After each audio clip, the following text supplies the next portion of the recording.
Hello my dear lovely students, welcome back to my channel Shubham lecturer, myself Shubham Goswami. तो finally आज मैं class 12 वाले students के लिए एक ऐसा क्लास लेकर आया हूं जिसका आप सभी बेसब्री से इंतजार कर रहे थे। आज के इस क्लास में मैं आपका 12th हिंदी में पूरे के पूरे 10 नंबर कंप्लीट कराने वाला हूं। और अगर आप इस वीडियो को शुरू से लेकर लास्ट तक देखते हैं ना, तो गारंटी है कि आपका 10 नंबर हिंदी में कंप्लीट हो जाएगा। क्योंकि आज के इस क्लास में मैं आपके लिए लेकर आया हूं क्लास 12 हिंदी के टॉप 5, यानी कि 5 जो सबसे इंपॉर्टेंट जीवन परिचय हैं। जीवन परिचय का मतलब जो आपके क्लास में साहित्यिक परिचय पूछा जाता है। आज हम जो 5 सबसे ज्यादा इंपॉर्टेंट साहित्यिक परिचय हैं उनको एक ही क्लास में पढ़ने वाले हैं। इसमें दोनों का आपको साहित्यिक परिचय में बताऊंगा, लेखक का भी, मतलब जो हमारे मोस्ट इंपॉर्टेंट लेखक हैं उनका, और दूसरा कवि का, और दोनों का मिलाकर भैया 10 नंबर का आपका साहित्यिक परिचय आता है। तो आज आपका साहित्यिक परिचय वाला जो टॉपिक है बिल्कुल फिनिश हो जाएगा। और इस क्लास को ध्यान से देखेंगे, 10 में 10 लेकर आएंगे। एग्जामिनर बिना जो कॉपी चेक करता है वो बोलेगा ले बेटा इस पे तेरा ही हक है।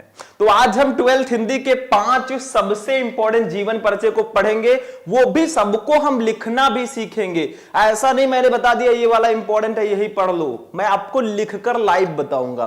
तो 10 नंबर आज आप अपना कंप्लीट कर लीजिए। ऐसा क्लास बार बार नहीं मिलेगा, क्योंकि मौके तो सभी को मिलते हैं, टॉपर वही स्टूडेंट बनता है जो कड़ी मेहनत करता है। चलिए स्टार्ट करते हैं इसी लाइन के साथ आज का ये मोस्ट इंपॉर्टेंट क्लास। देखो, सबसे पहले हम लोग पढ़ेंगे लेखक का जीवन परिचय। और लेखकों में सबसे जो इंपॉर्टेंट जीवन परिचय है वो मैं वासुदेव शरण अग्रवाल जी का मानता हूं। क्योंकि पहले हम लेखक का पढ़ेंगे, हमारे बोर्ड एग्जाम में पहले लेखक का साहित्यिक परिचय आता है, फिर आता है कवियों का। तो पहले जो मोस्ट इंपॉर्टेंट लेखक है उनका पढ़ लेते हैं, फिर हम कवियों का देखेंगे। तो सबसे इंपॉर्टेंट लेखक है वासुदेव शरण अग्रवाल जी। अब कुछ स्टूडेंट कंफ्यूज रहते हैं, सर जी जीवन परिचय लिखना है कि साहित्यिक परिचय लिखना है, उनकी रचनाओं को कैसे लिखना है। तो सारा डाउट आज मैं क्लियर कराने वाला हूं। ऐसे लिख कर आओगे पूरे नंबर मिलेंगे। देखो, आपको 3 हेडिंग 12th हिंदी के साहित्यिक परिचय में डालना होता है। सबसे पहला हेडिंग है जीवन परिचय। आपको एक छोटा सा जीवन परिचय लिखना है, बहुत बड़ा मत लिखिएगा, अपने अकॉर्डिंग छोटा सा आपको एक जीवन परिचय लिखना है, जिसमें कब जो लेखक हैं उनका जन्म कब और कहां हुआ, उनकी शिक्षा दीक्षा, उनके माता पिता और उनकी मृत्यु को लिख देना। बस इतना सा 3-4 लाइन में, ठीक है। उसके बाद में जो हमारा मेन हेडिंग रहता है वो साहित्यिक परिचय रहता है। अब भैया साहित्यिक परिचय तो हमारे बोर्ड एग्जाम में आता ही है, तो साहित्यिक परिचय को थोड़ा सा हम अच्छे से लिखेंगे, मतलब 7 से 8 लाइन में या 9 लाइन में लिखेंगे, ताकि ये हमारा कंप्लीट हो जाए। इसके बाद में रचनाओं को लिखेंगे, क्योंकि रचनाएं भी बोर्ड एग्जाम में आती हैं। जो इनकी रचनाएं हैं लेखकों का या कवियों का, उसको भी हम लिखेंगे। अब देखो, सबसे पहला हेडिंग तो जीवन परिचय रहेगा, ये ध्यान रखना। और जीवन परिचय आपको लगभग 80 शब्दों में लिखना होता है। तो 80 से बहुत ज्यादा मत लिखना, क्योंकि पूरे 100 नंबर का पेपर हमें सॉल्व करना होता है, तो सबको देख के चलना है। तो वासुदेव शरण अग्रवाल जी का पहले हम जीवन परिचय एक प्यारा सा हेडिंग डालेंगे, थोड़ा इनके जीवन के बारे में लिखेंगे, फिर साहित्यिक परिचय हेडिंग डालेंगे। साहित्यिक परिचय में हम क्या लिखते हैं, इनका हिंदी साहित्य में परिचय कैसा है, कैसी रचनाएं करते थे, किस प्रकार की इनकी रचनाएं होती थी, इनको कौन कौन से पुरस्कार मिले, ये सब आपको साहित्यिक परिचय में लिखना होता है। जीवन परिचय में इनके जन्म के बारे में आप लिखिए, मृत्यु, यही सब, ठीक है। चलो बताते हैं हम आपको जीवन परिचय में हम क्या लिखेंगे। देखो, डॉक्टर वासुदेव शरण अग्रवाल का जन्म सन 1904 ईस्वी में मेरठ जनपद के खेड़ा नामक ग्राम में हुआ था। ये लाइन भैया बहुत ज्यादा इंपॉर्टेंट है, इसको जरूर लिखना। इसके बाद देखो, इनके माता पिता लखनऊ में रहते थे, हमारे पास में ही वो रहते थे, अतः इनका बचपन लखनऊ में ही व्यतीत हुआ और यहीं इनकी प्रारंभिक शिक्षा भी हुई। अब चूंकि वासुदेव शरण अग्रवाल जी के जो पेरेंट्स हैं वो लखनऊ में रहते थे, तो भैया जब छोटे थे वो, तो छोटे रहेंगे तो अपने माता पिता के साथ ही तो रहेंगे, तो ये लखनऊ में ये भी रहते थे। और इनकी जो स्टार्टिंग की एजुकेशन है, प्रारंभिक शिक्षा, वो लखनऊ में ही हुई थी। समझ में आ रहा है, कुछ खास नहीं लिखना है। अब देखो, भारतीय संस्कृति और पुरातत्व का ये महान पंडित एवं साहित्यकार सन 1967 ईस्वी में परलोक सिधार गया। बहुत कम उम्र में, लगभग 63 ईयर की एज में ये हम सबको छोड़कर चले गए। तो इतना सा आपको जीवन परिचय में लिखना है, इनका जन्म कब और कहां हुआ, इनके माता पिता, इनकी शिक्षा दीक्षा और इनकी मृत्यु। बहुत बड़ा मत लिखना, क्योंकि आपको वर्ड के लिमिट को भी देखकर चलना है, कितने शब्दों में क्या लिखना है ये भी तो आपको देखकर चलना है। 80 शब्दों में लिखना है, बहुत बड़ा भी लिख दोगे क्या फायदा मिलेगा, पूरा पेपर हमें तो सॉल्व करना है। चलो आगे बढ़ते मेरे भाई, इसको नोट कर लो, मैं साइड में हो जाता हूं। नोट हो गया। अब साहित्यिक परिचय पे आते हैं। दोनों में डिफरेंस क्या होता है मैंने बता दिया। जीवन परिचय में आप इनके जन्म, इनका जन्म स्थान, मतलब इनके जीवन के बारे में लिखिए। साहित्यिक परिचय में इनका हिंदी साहित्य में परिचय कैसा है, कैसी कैसी रचनाएं करते थे, किस प्रकार की इनकी रचनाएं होती थी, वो आपको साहित्यिक परिचय में लिखना है। तो साहित्यिक परिचय प्यारा सा हेडिंग डालेंगे और लिखेंगे, डॉक्टर अग्रवाल भारतीय संस्कृति, पुरातत्व और प्राचीन इतिहास के प्रकांड पंडित एवं अन्वेषक थे। देखो इनके बारे में, इनके जो क्वालिटीज हैं, इनके जो गुण हैं, वो सब आपको इसमें लिखना होता है। कैसी रचनाएं थी इनकी, क्या क्या करते थे। तो डॉक्टर अग्रवाल भारतीय संस्कृति, पुरातत्व और प्राचीन इतिहास के प्रकांड पंडित एवं अन्वेषक थे। इनकी क्वालिटी यही तो है, हिंदी साहित्य में ये यही थे। ठीक है, आगे देखो। इनके मन में भारतीय संस्कृति को वैज्ञानिक अनुसंधान की दृष्टि से प्रकाश में लाने की उत्कट इच्छा थी, अतः इन्होंने उत्कृष्ट कोटि के अनुसंधात्मक निबंधों की रचना की। मतलब इनके मन में भारतीय संस्कृति, जो हमारी इंडियन कल्चर है, उसको वैज्ञानिक अनुसंधान की दृष्टि से प्रकाश में लाने की बहुत इच्छा थी। ठीक है, इसीलिए इन्होंने उत्कृष्ट कोटि के अनुसंधात्मक निबंधों की रचना भी की। आगे देखो स्टूडेंट, इनके अधिकांश निबंध प्राचीन भारतीय इतिहास और संस्कृति से संबंधित हैं। मतलब इनके निबंध किससे संबंधित है, मैंने बताया था कैसी रचनाएं करते थे, क्या क्या था, वही आपको इसमें साहित्यिक परिचय में लिखना है। ठीक है, आगे देखो। इन्होंने अपने निबंधों में प्रागैतिहासिक, वैदिक एवं पौराणिक धर्म का उद्घाटन भी इन्होंने किया है अपनी रचनाओं में। मतलब इनकी रचनाओं में क्या क्या था, क्या क्या किया इन्होंने, यही सब आपको साहित्यिक परिचय में लिखना है। निबंध के अतिरिक्त इन्होंने पाली, प्राकृत और संस्कृत के अनेक ग्रंथों का संपादन और पाठ शोधन कार्य किया। मतलब क्या क्या किया इन्होंने हमारे हिंदी साहित्य के लिए, कैसा इंट्रोडक्शन है वही सब लिखिए। ठीक है, जायसी के पद्मावत पर इनकी टीका सर्वश्रेष्ठ मानी जाती है। इन्होंने बाणभट्ट के हर्षचरित का सांस्कृतिक अध्ययन भी प्रस्तुत किया। तो इतना आपको साहित्यिक परिचय में लिखना होता है। एक चीज मैं और भी क्लियर कर दूं, कुछ हमारे स्टूडेंट हैं जिन्होंने पहले से ही साहित्यिक परिचय याद कर रखा है किसी दूसरे बुक से, तो ऐसा मत समझना जो सर जी बता रहे हैं वही आपको लिखना। देखो मैं किसी एक बुक से मैंने ले लिया है, अब आप लोग किसी दूसरे बुक का पढ़ लिए तो कोई दिक्कत नहीं है। बुक्स आते रहेंगे जाते रहेंगे, सब में सही ही दिया रहता है, चाहे जिससे आप पढ़कर लिखिए।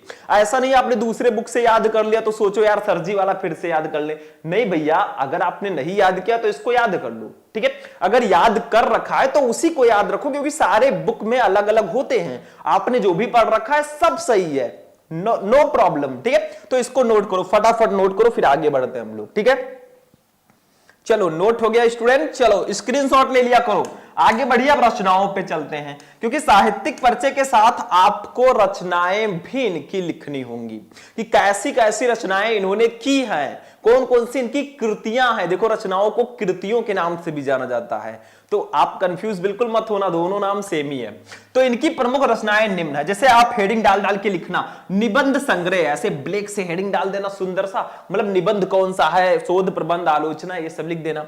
देखो पृथ्वीपुत्र, कल्पलता, कला और संस्कृति, कल्प वृक्ष, भारत की एकता, माता भूमि, पुत्रो अहम पृथिव्या, वागधारा आदि इनके प्रसिद्ध निबंध संग्रह हैं। आलोचना, शोध प्रबंध में पाणिन कालीन भारतवर्ष। देखो जो जो मैं बता रहा हूं आप लोग ऐसे हेडिंग से भी लिख सकते हैं या डायरेक्टली भी लिख सकते हैं, कोई दिक्कत नहीं है। मैं पहले ही क्लियर कर देना चाहता हूं, क्योंकि कहीं कहीं आपने जीवन परिचय देखा होगा, वो रचनाओं को डायरेक्टली बता देते हैं, रचनाएं लिखकर सारा एक में लिख देते हैं। लेकिन ऐसा लिखोगे तो ज्यादा बेटर रहेगा मेरे अकॉर्डिंग, तो हमेशा बेहतर की तलाश करो। आलोचना ग्रंथ में पद्मावत की संजीवनी व्याख्या तथा हर्षचरित का सांस्कृतिक अध्ययन इन्होंने प्रस्तुत किया। संपादन में पाली, प्राकृत और संस्कृत के एकाधिक ग्रंथों का इन्होंने संपादन किया। तो ये भैया इनकी रचनाएं थी। आगे देखते हैं कुछ है कि नहीं है, आगे नहीं है, ठीक है। तो इतनी इनकी रचनाएं हैं, इसको आप लोग करेंगे नोट, तब हम अपने दूसरे साहित्यिक परिचय पर चलेंगे। हम पांच साहित्यिक परिचय आज देखेंगे। टाइम भले ही लगे, लगने दो, मेहनत हमें करना है, हमें टॉप पर बनना है, क्योंकि किसी भी चीज को सक्सेसफुली पाने के लिए ना टाइम देना पड़ता है। कुछ पाने के लिए कुछ खोना तो पड़ेगा भाई। तो इसको नोट करो फटाफट, जल्दी नोट करो, ठीक। तो फर्स्ट वाला नोट कर लिया। वीडियो को लाइक करते रहना ताकि ऐसे ही क्लासेस में आपको रेगुलर दे सकूं। चलिए इसको मैं हटाने जा रहा हूं, अपने सेकंड वाले जीवन परिचय, सेकंड लेखक के साहित्यिक परिचय को पढ़ेंगे। चलिए नेक्स्ट वाला देखते हैं, दूसरा। अब देखो मेरे प्यारे स्टूडेंट, हमारा जो दूसरा वाला जीवन परिचय है, यहां पे मैंने रखा है आचार्य हजारी प्रसाद द्विवेदी जी को। जैसे हमारे वासुदेव शरण अग्रवाल जी इंपॉर्टेंट है ना, वैसे ही डॉक्टर हजारी प्रसाद द्विवेदी जी भी लेखक में बहुत इंपॉर्टेंट हैं। तो इनको भी आप लोग पढ़ लेना। देखो जीवन परिचय पर मैं पहले भी आपको क्लास दे चुका हूं कि कौन कौन से इंपॉर्टेंट हैं। मैंने बताया था, एक लिखना भी बताया था, लेकिन आज हम 5 के 5 को लिखना भी सीखेंगे, इसीलिए क्लास बहुत स्पेशल है। देखो आचार्य हजारी प्रसाद द्विवेदी जी, सेम आपको द्विवेदी इस प्रकार से लिख देना, थोड़ा सा मिसप्रिंट हो गया है, ऐसे लिख दोगे ज्यादा बेटर रहेगा, ठीक है। चलो समझ में आ गया, देख लो। अब इनमें भी वही सेम प्रोसेस, पहले जीवन परिचय छोटा सा, फिर साहित्यिक परिचय, फिर उनकी रचनाओं को लिखना। कैसे लिखोगे हम बताएंगे, चलो देखते हैं। पहले जीवन परिचय पे आ जाते हैं, हेडिंग डालना प्यारा सा लिखेंगे। हिंदी के श्रेष्ठ निबंधकार आचार्य हजारी प्रसाद द्विवेदी का जन्म सन 1907 ईस्वी में बलिया जिले के दूबे का छपरा नामक ग्राम में हुआ था। ये फर्स्ट लाइन बहुत ज्यादा जरूरी है आपको लिखना, ठीक है। आगे देखो, इनके पिता श्री अनमोल द्विवेदी ज्योतिष और संस्कृत के प्रकांड विद्वान थे। हजारी प्रसाद द्विवेदी का 19 मई 1979 को रुग्णता के कारण स्वर्गवास हो गया। देखो द्विवेदी को जैसा मैंने बोला है वैसा लिख देना बस, ठीक है। मतलब इनका जन्म कब और कहां हुआ, इनके पिताजी क्या थे और इनकी मृत्यु कब हुई, बस इतना सा आपको लिखना है भैया जीवन परिचय में। 1-2 लाइन आप और बढ़ा सकते हैं भैया, कसम नहीं खा रखा है हमने, 1-2 लाइन आप और लिख सकते हैं अगर चाहें तो, लेकिन इतना बेटर है। हम साहित्यिक परिचय पे अब चलेंगे, इसको नोट करो फटाफट, और डेट याद रखना, डेट, ठीक है।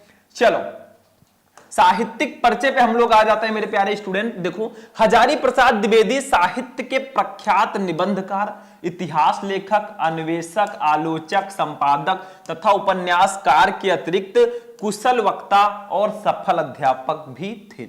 इतनी सारी क्वालिटीज थी हमारे हिंदी साहित्य के लिए। क्या क्या किया इन्होंने, देखो ये निबंधकार थे, इन्होंने निबंध लिखा, इतिहास लेखक थे, इतिहास रचनाएं लिखी, अन्वेषक थे, आलोचक थे, आलोचनाएं भी इन्होंने लिखी, संपादक थे, संपादन भी किया, तथा उपन्यासकार भी थे ये। और इतना ही नहीं, ये कुशल वक्ता यानी कि लेक्चरर और सफल अध्यापक भी थे।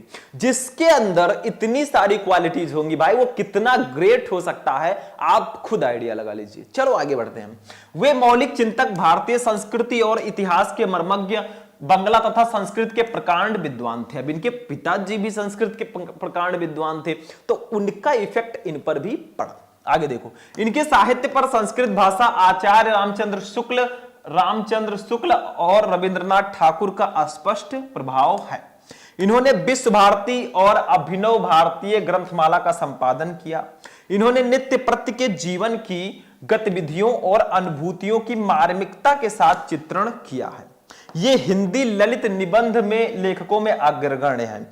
अब देखो इनको कौन कौन सा पुरस्कार मिला वो भी लिख देंगे। द्विवेदी जी की साहित्य सेवा को डी.लिट, पद्म भूषण और मंगला प्रसाद पारितोषिक से सम्मानित किया गया। मतलब इनको 3 पुरस्कार सबसे इंपॉर्टेंट वाले मिले, बाकी तो लोकल वाले मिलते रहते हैं। देखो इनको साहित्य सेवा को लिए डी.लिट, पद्म भूषण और मंगला प्रसाद पारितोषिक पुरस्कार से सम्मानित किया गया। तो ये इनका साहित्यिक परिचय है, किस प्रकार के ये लेखक थे, कैसी कैसी रचनाएं करते थे, कौन से इनके अंदर क्वालिटी थी, इनको कौन कौन सा पुरस्कार मिला, बस यही सब लिखना है साहित्यिक परिचय में। समझ में आ गया? समझो भैया, हमें 5 अभी देखना है, अभी दूसरे पर हैं हम, 5 पढ़ना है। चलो इसको नोट करो, फटाफट नोट करो। चलो स्क्रीनशॉट ले लिया, आगे बढ़ो स्टूडेंट। नेक्स्ट अब रचनाओं पे इनके आते हैं, रचनाएं कौन कौन सी हैं? तो इनकी प्रमुख रचनाएं निम्न है। निबंध संग्रह में इन्होंने अशोक के फूल, जो हमारे 12th हिंदी में चैप्टर है अशोक के फूल, कुटज, विचार प्रवाह, विचार और तर्क, आलोक पर्व, कल्पलता, ये इनके निबंध की रचनाएं हैं। आलोचना साहित्य में सूरदास, कालिदास की लालित्य योजना, कबीर, साहित्य सहचर, साहित्य का मर्म, ये इनकी आलोचना वाली रचनाएं हैं। इतिहास में इन्होंने हिंदी साहित्य की भूमिका, हिंदी साहित्य का आदिकाल, हिंदी साहित्य, ये इनकी इतिहास की रचनाएं हैं। उपन्यास में बाण भट्ट की आत्मकथा, चारुचंद्र लेख, पुनर्नवा और अनाम दास का पोथा, इतनी इनकी उपन्यास वाली रचनाएं हैं। तो ये इनकी रचनाएं हैं। एक चीज और याद रखना, इनकी रचनाओं को जरूर पढ़ लेना, क्योंकि हिंदी के जो बहुविकल्पीय प्रश्न स्टार्टिंग में आते हैं ना, इनसे रिलेटेड आते रहते हैं, तो इनको पढ़ना बहुत जरूरी है। समझ में आया इनकी रचनाओं को? इसको भी नोट करो फटाफट। अभी थोड़ा सा और है इसकी रचनाएं, देखो इनकी रचनाएं हैं कि नहीं है, थोड़ा सा और होगा शायद। ये देखो, संपादन में इन्होंने नाथ सिद्धों की वाणियां, संक्षिप्त पृथ्वीराज रासो, संदेश रासक, इनका संपादन किया। अनुदित रचनाओं में प्रबंध चिंतामणि, पुरातन प्रबंध संग्रह, प्रबंध कोश, विश्व परिचय, लाल कनेर, संदेश रासक, ये इनकी अनुदित रचनाएं हैं। अब देखो एक चीज मैं और क्लियर कर दूं, इतना रचनाएं लिखने की कोई जरूरत है नहीं। आप जितना इधर दिया गया इतना ही लिख दोगे तो भी पूरा नंबर मिलेगा। और अगर आपका 80 शब्द नहीं हो रहा है तो आप इसको भी लिख सकते हैं, नो प्रॉब्लम, ठीक। लेकिन इतने से काम भाई चल जाएगा, ठीक। ज्यादा कुछ रचनाओं में मत लिखिए, मेन हेडिंग लिखिए, बहुत है, ठीक है। इसको भी मैं हटाऊं और चलूं अपने थर्ड वाले जीवन परिचय पर। अब हम कवियों का देखेंगे। देखो, दो लेखक का हमने पढ़ लिया, मैं आपको एक चीज और सजेस्ट करूंगा, आप यहां पे एक लेखक का और पढ़ लेना। चाहे आप पढ़ लेना प्रो जी सुंदर रेड्डी जी का, प्रो जी सुंदर रेड्डी, आप इनका चाहे पढ़ लेना, चाहे आप पढ़ लेना हरिशंकर परसाई जी का। दोनों में से अगर एक आप पढ़ लोगे ना, आपका भैया 5 नंबर बिल्कुल क्लियर रहेगा। देखो स्टूडेंट, पहले इसको मैं लिख दूं, देखो आपका 5 नंबर तो यही दोनों पढ़ने से क्लियर हो जाएगा, मेरा पर्सनल एक्सपीरियंस कह रहा है। लेकिन अगर आप बिल्कुल भी कंफ्यूज नहीं होना चाहते, किसी भी कारण से आपको 5 नंबर लेना है, तो ये दो तो पढ़ ही लेना जो मैंने बताया, वासुदेव शरण अग्रवाल और हजारी प्रसाद द्विवेदी जी का। एक और पढ़ लेना इन दोनों में से, चाहे प्रोफेसर जी सुंदर रेड्डी का पढ़ लो, चाहे हरिशंकर परसाई का पढ़ लो। यही 3 अगर आप पढ़ लोगे भैया, 5 नंबर कहीं नहीं जाने वाला। लेखकों का 5 में 5 आपको मिलकर ही रहेगा, कोई काट ही नहीं सकता। इन दोनों में से एक जरूर पढ़ लेना, ये मैं सजेस्ट आपको करूंगा कि इनमें से एक पढ़ लेना, बाकी जो 2 मैंने बताया है उसको पढ़ लेना। कवियों में मैं जो तीनों मोस्ट इंपॉर्टेंट है, तीनों को मैं बताऊंगा, लेकिन आप लेखकों में इनका पढ़ लेना, ठीक। चलो इसको आप लोग नोट कर लो फटाफट, ठीक। अब इसको मैं हटाता हूं, चलते हैं आगे नेक्स्ट वाले पे। अब देखिए मेरे प्यारे स्टूडेंट, हमारा जो थर्ड वाला है भैया, अब हमने ले लिया है लेखक का, सॉरी कवि का। हमने 2 लेखक का देखा जीवन परिचय, एक का मैंने बताया आप पढ़ लेना खुद से, सेल्फ स्टडी। अब आज हम पढ़ने वाले हैं नेक्स्ट वाला जो तीसरा, वो जयशंकर प्रसाद जी का। जयशंकर प्रसाद जी एक ऐसे कवि हैं जो बहुत ज्यादा इंपॉर्टेंट है, आपने हाई स्कूल में भी पढ़ा होगा और इंटरमीडिएट में भी आपके साथ ये बने हुए हैं।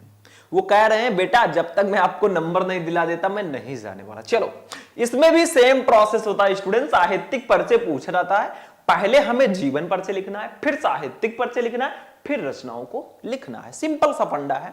तो जीवन परिचय एक प्यारा सा हेडिंग डालेंगे, लिखेंगे जयशंकर प्रसाद का जन्म काशी के एक प्रतिष्ठित वैश्य परिवार में सन 1889 ईस्वी में हुआ था। मतलब जयशंकर प्रसाद जी का जन्म काशी के एक प्रतिष्ठित वैश्य परिवार में सन 1889 में हुआ था। इनके पिता का नाम देवी प्रसाद था। प्रसाद जी की प्रारंभिक शिक्षा घर पर ही हुई थी। अब देखो सन 1937 ईस्वी में अल्पावस्था में ही क्षय रोग से ग्रस्त होकर ये स्वर्ग सिधार गए।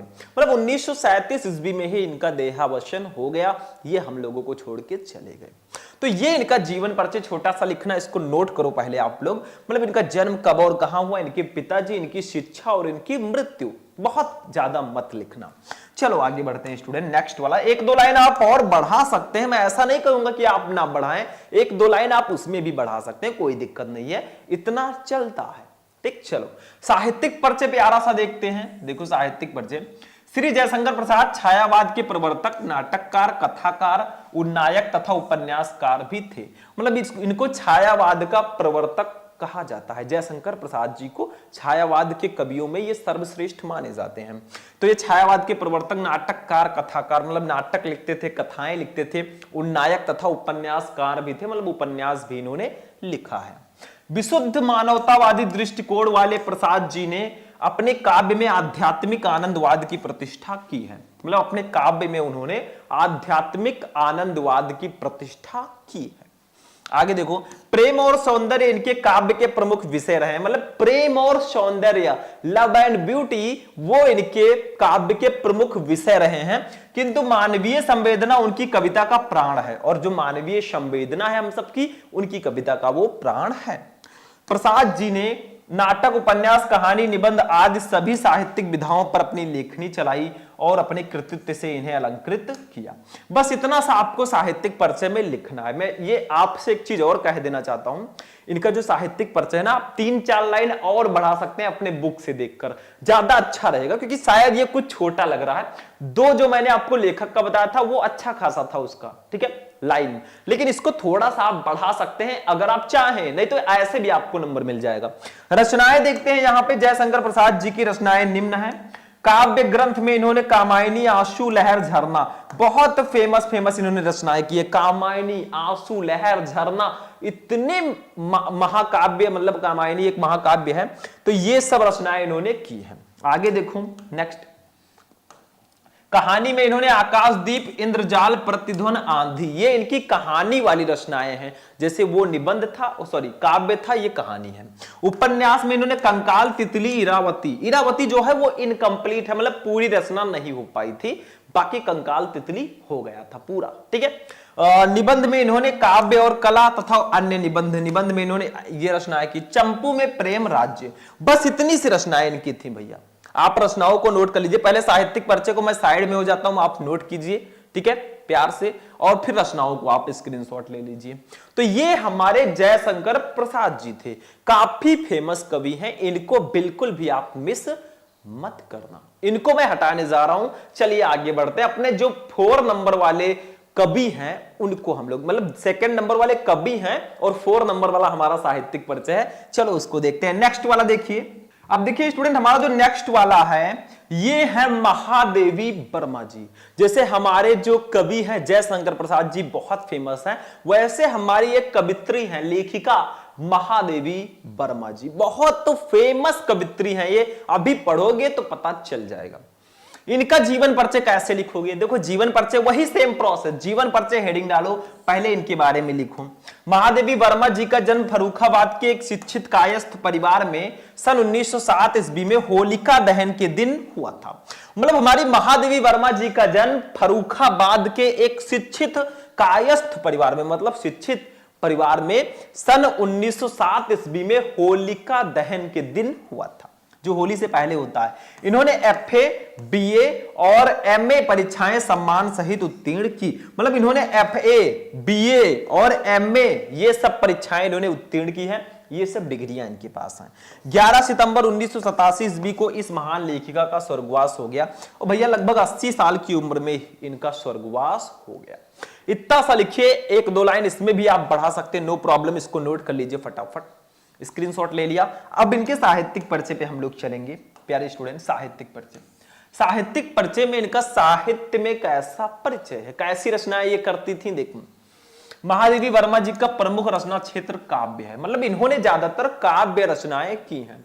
प्रमुख रचना क्षेत्र जो इनका है वो काव्य ही है।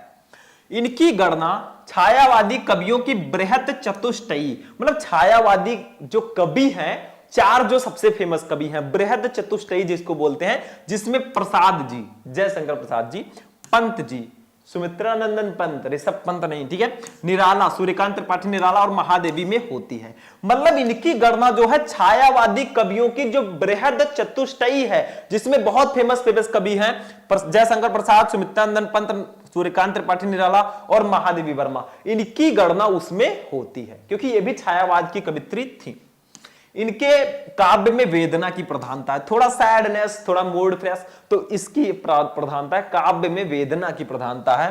काव्य के अतिरिक्त इनकी बहुत सी श्रेष्ठ गद्य रचनाएं भी हैं। मतलब काव्य तो इन्होंने रचनाएं की हैं, लेकिन कुछ गद्य रचनाएं भी इनकी बहुत श्रेष्ठ हैं। चांद्र पत्रिका का संपादन करके इन्होंने नारी को अपनी स्वतंत्रता और अधिकारों के प्रति सजग किया है। एक पत्रिका का संपादन इन्होंने किया, चांद पत्रिका। इस पत्रिका का संपादन करके इन्होंने नारी को अपनी स्वतंत्रता और अधिकारों के प्रति सजग किया है। ठीक है। भारत के राष्ट्रपति से इन्होंने पद्म भूषण की उपाधि प्राप्त की। इनको भारत के राष्ट्रपति द्वारा, इंडिया के प्रेसिडेंट द्वारा इनको पद्म भूषण दिया गया। इतना ही नहीं, हिंदी साहित्य के सम्मेलन की ओर से इन्हें सेक्सरिया पुरस्कार तथा मंगला प्रसाद पारितोषिक पुरस्कार मिला। और अभी रुको, क्लाइमेक्स अभी बाकी है। मई 1983 में भारत भारती तथा नवंबर 1983 ईस्वी में यामा पर ज्ञानपीठ पुरस्कार से इन्हें सम्मानित किया गया। इतने सारे पुरस्कार मिलने वाली कवित्री को कोई भी कह देगा कि ये बहुत महान लेखिका है, बहुत महान कवित्री है, क्योंकि इनको भारत के राष्ट्रपति से पद्म भूषण की उपाधि मिली। हिंदी साहित्य सम्मेलन की ओर से इन्हें सेक्सरिया और मंगला प्रसाद पारितोषिक पुरस्कार मिला और भारत भारती और यामा पर इन्हें ज्ञानपीठ पुरस्कार मिला। क्वेश्चन आता है कि महादेवी वर्मा जी को उनकी किस रचना पर ज्ञानपीठ पुरस्कार मिला? तो उनकी यामा रचना पर उनको ज्ञानपीठ पुरस्कार मिला था। नोट करो फटाफट, इसको मैं हटा रहा हूं। अब नेक्स्ट पे चलते हैं, दूसरा। अब रचनाओं पे आ गए भैया। इनकी रचनाएं कौन कौन सी है? कहा गया था कि ये इनकी प्रमुख रचना क्षेत्र काव्य है, तो काव्य रचनाएं ज्यादा होंगी। देखो, महादेवी जी की प्रमुख रचनाएं निम्न हैं। जैसे काव्य में इन्होंने निहार, रश्मि, नीरजा, सांध गीत, दीपशिखा, यामा आदि, ये इनकी काव्य रचनाएं बहुत फेमस रचनाएं। इससे ऑब्जेक्टिव क्वेश्चन भी आते हैं हिंदी पद्य साहित्य में। ठीक है। निबंध संग्रह, निबंध की भी कुछ रचनाएं की, अतीत के चलचित्र, स्मृति की रेखाएं, श्रृंखला की कड़ियां आदि, ये सब इनके निबंध वाली रचनाएं हैं। आलोचनात्मक ग्रंथ में इन्होंने हिंदी का विवेचनात्मक गद्य, इसकी रचना की। तो रचनाओं में इनकी इतनी सारी रचनाएं हैं जो बहुत फेमस है, यही आपको लिखना भी है। तो इसको आप लोग करेंगे नोट और हम बढ़ेंगे अपने नेक्स्ट कवि के साहित्यिक परिचय पर। इसको नोट कर लीजिए। चलो, नोट हो गया स्टूडेंट। अब हम बढ़ते हैं नेक्स्ट वाला, देखते हैं अपना 5 नंबर और लास्ट वाला साहित्यिक परिचय। चलिए देखते हैं। अब देखिए स्टूडेंट, हमारा जो लास्ट वाला साहित्यिक परिचय है, ये है रामधारी सिंह दिनकर जी का साहित्यिक परिचय। बहुत ज्यादा इंपॉर्टेंट ये साहित्यिक परिचय है भैया, इसको भी आपको पढ़ के जाना है। रामधारी सिंह दिनकर, देखो हमारे इसी में सुमित्रानंदन पंत और मैथिली शरण गुप्त जी भी हैं, उनको भी हम गुप्त नहीं रख सकते क्योंकि वो भी काफी इंपॉर्टेंट है। तो आपको मैं बता दूं कि जयशंकर प्रसाद, महादेवी वर्मा और रामधारी सिंह दिनकर, ये 3 तो बहुत इंपॉर्टेंट हैं। अगर आप चाहें तो भैया मैथिली शरण गुप्त या सुमित्रानंदन पंत में से एक को पढ़ सकते हैं, एज योर विश। चलो, इनका भी पहले वही सेम प्रोसेस। पहले हम लिखेंगे जीवन परिचय छोटा सा। देखो, लिखेंगे श्री रामधारी सिंह दिनकर का जन्म 30 सितंबर 1908 ईस्वी को जिला मुंगेर, बिहार के सिमरिया नामक ग्राम में हुआ था। मतलब हमारे रामधारी सिंह दिनकर जी का जन्म 30 सितंबर 1908 ईस्वी को जिला मुंगेर, बिहार के सिमरिया नामक ग्राम में हुआ था। इनके पिता का नाम श्री रवि सिंह और माता का नाम श्रीमती मनरूप देवी था। इनकी प्रारंभिक शिक्षा गांव की पाठशाला में ही हुई और इनका स्वर्गवास 24 अप्रैल 1974 ईस्वी को मद्रास, चेन्नई में हो गया। आखिरकार वो दिन आ ही गया जब इनका स्वर्गवास हो गया। इसको नोट कर लीजिए फटाफट, फिर हम आगे बढ़ते हैं। ठीक है, चलो भैया 4 नंबर साहित्यिक परिचय को देखते हैं। साहित्यिक परिचय में क्या है? दिनकर जी की सबसे प्रमुख विशेषता उनकी परिवर्तनकारी सोच रही है। मतलब उनकी सोच जो है ना, वो परिवर्तनकारी रहती है, चेंजेस होता रहता है। उनकी कविता का उद्भव छायावाद युग में हुआ और वो प्रगतिवाद, प्रयोगवाद, नई कविता आदि युगों से होकर गुजरी। मतलब उनकी कविता का जो उद्भव है, जो स्टार्टिंग है, छायावाद युग में हुआ और वो प्रगतिवाद, प्रयोगवाद, नई कविता आदि युगों से होकर गुजरी। मतलब इन सभी युगों में भी इनकी रचनाएं हैं। इस दीर्घ काल में जो आरंभ से अंत तक उनके काव्य में रही है, वो है उनका राष्ट्रीय स्वर। ठीक है, दिनकर जी राष्ट्रीय भावनाओं के ओजस्वी गायक रहे। मतलब राष्ट्रीय भावनाओं के वो गायक रहे हैं। इन्होंने देशानुराग की भावना से ओतप्रोत, पीड़ितों के प्रति सहानुभूति की भावना से परिपूर्ण तथा क्रांति की भावना जगाने वाली रचनाएं लिखी हैं। मतलब यही इनकी क्वालिटीज हैं। अब इतना आप लिख सकते हो, आप लोग स्क्रीनशॉट ले लो, मैं साइड में हूं, इतना आप लिख सकते हो, लेकिन अगर आप चाहो तो एक दो लाइन आप और भी बढ़ाकर लिख सकते, कोई प्रॉब्लम नहीं होगा। रचनाएं देखो, दिनकर जी की रचनाएं निम्न है। जैसे काव्य रचना में इन्होंने रेणुका, हुंकार, कुरुक्षेत्र, उर्वशी, बहुत फेमस रचना है, इससे रिलेटेड ऑब्जेक्टिव तो आता ही आता है, तो ये आपका हो गया। काव्य में इन्होंने ये सब रचनाएं की। कविता संग्रह में इन्होंने रसवंती, द्वंद्व गीत, सामधेनी, साम होनी नहीं है, सामधेनी होगा शायद, ऐसे कुछ देख लीजिएगा। बापू, इतिहास के आंसू, धूप और धुआं, नीम के पत्ते, नील कुसुम, चक्रवाल, कविश्री, सीपी और शंख, परशुराम की प्रतीक्षा, स्मृत तिलक, हारे को हरिनाम आदि, ये सब इनकी कविता संग्रह वाली रचनाएं हैं। इसको जरूर लिखना, ये बहुत फेमस रचना है। जो अभी मैंने बताया था वो और ये लिख देना। बाल साहित्य में धूप छां, मिर्च का मजा, सूरज का ब्याह, बस इतना आपको लिखना है। तो ये भी समझ में आ गया, इसको नोट करो फटाफट। इनकी ये रचनाएं थी। तो आई होप कि आपको ये भी समझ में आ चुका होगा। लास्ट में हम आपको थैंक यू ही बोलेंगे, क्योंकि आज का क्लास शायद यहीं पर फिनिश होता है। हमने आज की इस क्लास में आपको बताया 12th हिंदी के टॉप 5 मोस्ट इंपोर्टेंट साहित्यिक परिचय को। अगर ऐसे लिखकर आओगे तो गारंटी है एग्जामिनर भी बोलेगा, ले बेटा तू इतने में इतना ले ले, इस पे तेरा ही हक है। तो आज का क्लास कैसा लगा? ये बहुत ही स्पेशल क्लास था, शायद आपको अच्छा लगा ही होगा। अब इससे स्पेशल क्या मिलेगा? तो इस वीडियो को जाते जाते लाइक करना, चैनल को कर देना सब्सक्राइब। फिर हम लोग मिलेंगे नेक्स्ट क्लास में नेक्स्ट टॉपिक के साथ। तब तक के लिए जय हिंद।